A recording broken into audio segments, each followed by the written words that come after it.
Good Saturday evening, everybody. Meteorologist Nick Kelly checking in. We have kept things pretty quiet throughout the day after morning fog. That allowed temperatures still to go well into the 80s this afternoon.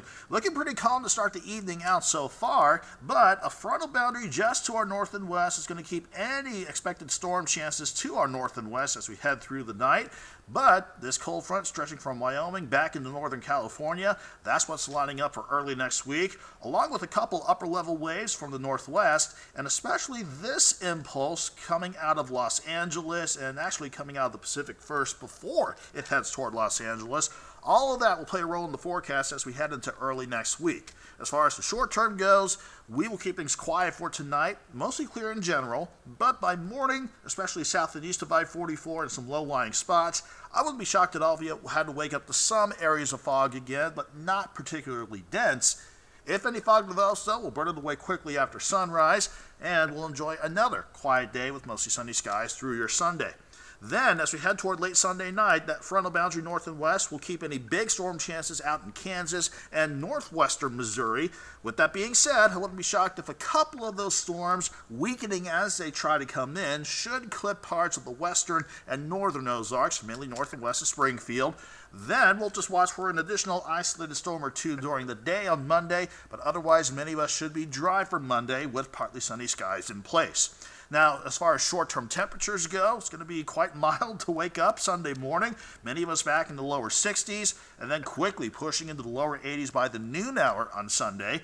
Then peaking with highs in the mid to upper 80s. Many of us around 87 Sunday afternoon, but for any spots close to 90 with some humidity in place, that can make it feel like 90 or briefly in the lower 90s by late Sunday afternoon, so something to bear in mind if you have outdoor plans. It'll still be quite warm Sunday night by 9 o'clock, many of us still in the middle to upper 70s. Then by Monday morning, starting out quite mild in the mid-60s and rebounding again back into the mid to upper 80s. In fact, I think many of us again will have highs in the upper 80s for Monday.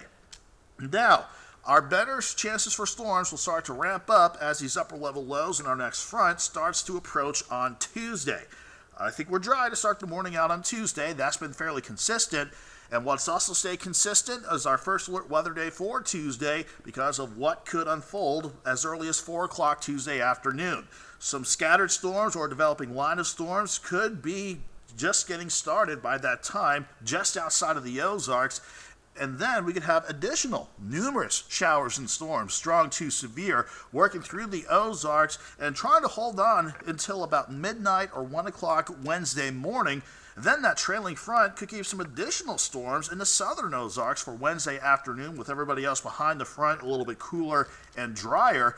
But look at how this upper level setup stays active through the rest of the week. We'll have to watch for some scattered storms for some on Thursday, a few isolated storms Friday morning, and then additional storm chances taking us into next Saturday and the rest of next weekend, which, by the way, is the Memorial Day weekend. So to recap what you just saw there, we want to keep a close eye on the next big storm system prompting our first alert weather day for Tuesday, mainly afternoon and night, 4 o'clock Tuesday afternoon until 1 o'clock early Wednesday morning. I think with the storms, with this level 2 to 3 risk for severe weather, high winds will be the likely main threat, but we'll also watch out for some large hail and isolated tornadoes. And even though we'll have rain and storm chances almost every day through next week, with rain totals by next Saturday between 3/4 of an inch and up to 3 inches, temperatures are going to stay mainly above normal. And I'll show you that right now as we wrap up the forecast here. 62 in Springfield tonight, 63 in Harrison with a light south breeze, mainly mostly clear skies, and we'll watch for some areas of fog by morning. Then, warm and a bit muggy again tomorrow. Highs are 87 in Springfield and Harrison. Everybody into the middle of the upper 80s. 87 again for Monday and Tuesday. Then, behind that storm system, we'll drop briefly into the lower 70s for Wednesday, and then warming back up. Mid-70s Thursday, lower 80s for Friday and Saturday as we get the Memorial Day weekend underway. And these morning lows as well, pretty much staying above normal as well through the week ahead.